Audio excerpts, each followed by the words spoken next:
Enlightenment, the fifth serial of Doctor Who's 20th season, first broadcast in 4 parts from the 1st to the 9th of March 1983, and written by Barbara Clegg. It is also the third and final entry in the Black Guardian Trilogy that started with Mordred Undead, continued through Terminus, and now ends with Enlightenment.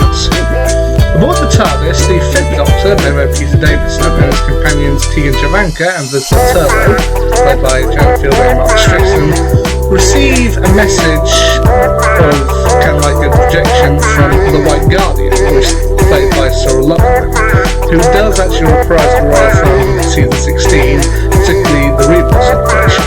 So once again, like Valentine Day Out, this is the return of the original character.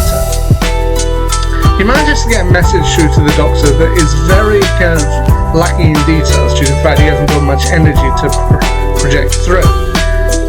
Pieces that they do manage to pick up is must not win, winner takes all, and a set of coordinates. Following these coordinates, the Doctor and co find themselves seemingly on board an Edwardian racing yacht in the middle of a race. However, upon exploring more, they find out that the race is actually taking place in space, and that the various ships are actually travelling around planets and through stars and the like. And what they end up discovering is that the people running this particular yacht, the Captain Striker, played by Keith Barron, as well as his second-in-command Mariner, played by Christopher Brown, they're actually Eternals. And do you remember Zelin and Rakea from Series 12's Can You Hear Me in 2020? These are like them, they're Eternals. They basically have eternal life, and the reason why they're doing this race is pretty much just for fun, just for some entertainment or amusement. Now, they have also, for their crews, they've also picked up ephemerals, which are kind of like their words for human beings, and they tend to look down on ephemerals as kind of riffraff, very common, because they're just here to serve their purpose, and after the race is done, the ephemerals will be sent back to their proper times and places. They're just really here just to man the ship for them, and they don't even really know what's going on. However, Stryker and Mariner are not the only ones who are Eternals, as there are other ships in the race, as the Doctor and co encounter another ship called the Buccaneer, captained by a woman named Captain Rack, played by Linda Barron, and her second-in-command Mansell, played by Lee John. And you can kind of definitely see with these characters the kind of detachment that they have from the human race. I mean, or from ephemerals in general. I mean, Rack definitely tends to look down on them, and even Stryker and Mariner aren't presented as the nicest people. As, well, for an example, towards the end of the story, actually, throughout most of the story, Mariner is shown to have quite a connection with Tegan. And while she at first kind of assumes that, when he explains it to her, she said, "What, are you fully in love with me?" It's like, what is love? I have a fascination with you. I need you to survive. It's like, that's lovely. That's very connected. And towards the end of the story, when Tegan believes that the Doctor and Turlo have been killed, Mariner says to her, "Well, I sense something within you. What is it? Grief? I wish to understand grief. I mean, grief would be very educational for it." And just the way he talks, I mean, yes, you can tell that throughout the story he's kind of been set up to kind of show an interest in Tegan and maybe a romantic interest, but at the same time, with a man who's so detached from emotion, it really makes you hate the Eternals as a set of characters.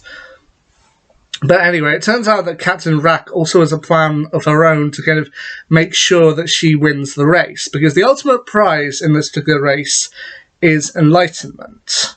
I mean, anything you want that can be arranged, and she just wants fun, to which she ends up finding a way to destroy other ships. Like, she gets close enough to them, she kind of invites them for a soiree aboard her ship, and then she kind of plants on them a piece of, well, it can be anything, a sword sheath or a piece of jewellery, and then she uses technology of her own to hone in on that to act as an explosive, to which she does that with a kind of piece of jewellery that Tegan ends up wearing at the party, her own kind of, oh god, I can't remember the name of it, kind of her own tiara. That's it. She uses kind of a tiara to try and destroy the ship that they're on. Although the Doctor and co do manage to find a way to stop it. To which I do like when Rack is trying to destroy the tiara, trying to activate it. The Doctor tries to destroy the tiara, or trying to destroy the stone in the middle of it, but in trying to destroy it, all he does is break it into further pieces, which technically makes it an easier target, because now you've got an easier surface area, or a larger surface area. So what he eventually has to do is sweep up all the pieces very carefully to make sure he doesn't leave any behind, and then chuck it overboard, which is nice. Anyway, towards the end of the story, when everything is managed to sorted out, the Doctor and Turlough end up effectively winning the race aboard Rack's ship, and they meet up finally with the White Guardian, played by Sarah Luckman, and the Black Guardian, played by Valentin Dial.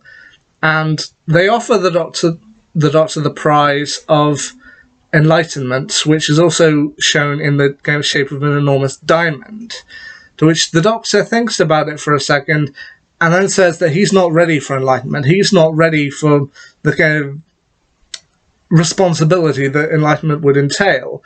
So the White Guardian and the Black Guardian say this, but then the White Guardian also points out that having helped to kind of bring the ship into shore, Turlough is also entitled to a portion of the prize, to which they then offer him Enlightenment and kind of the diamonds. And then the Black Guardian tries to remind Turlough of their deal. Even though he had threatened to cut off Turlough throughout the large majority of the story, Black Guardian tells Turlough that he can still have what he wants. If he destroys the Doctor now, if he hands him over to be killed by the Black Guardian, then he can take Enlightenment, he can take the TARDIS, he can take anything he wants. He'll be able to go back to his home planet, and everything will be good.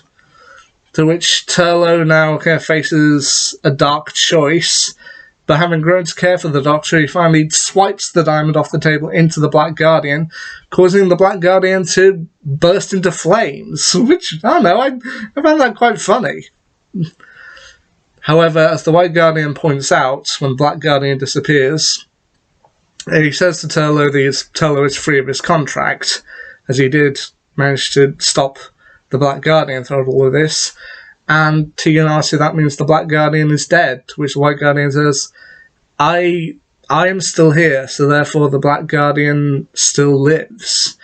As long as light exists, darkness will always be there, which I do think is a nice touch.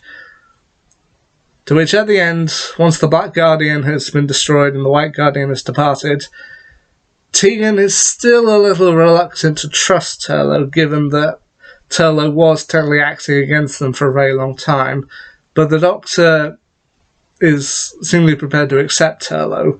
As he points out to Tegan, Enlightenment was never the crystal, it was never the kind of prize right in front of him. The real Enlightenment was the choice to act for either light or dark. To which when the Doctor asks them where they should go next, Turlough asks if they can finally go back to his home planet. Doctor says, alright then. And thus, the final piece of the puzzle slots in. I'd say probably this would come second place for me behind Mordrin Undead. I think my ranking of this particular trilogy would go Mordrin Undead, Enlightenment, and then in the middle, then at the bottom, Terminus. But anyway, that's just me. Anyway, my next Doctor Who story that I'm hoping to be able to kind of watch through and review at some point will be another Fifth Doctor story, The Visitation. This one comes from earlier in the timeline, so when I've watched that, I'll give it a review and I'll let you know what I think about it. And until next time, see ya.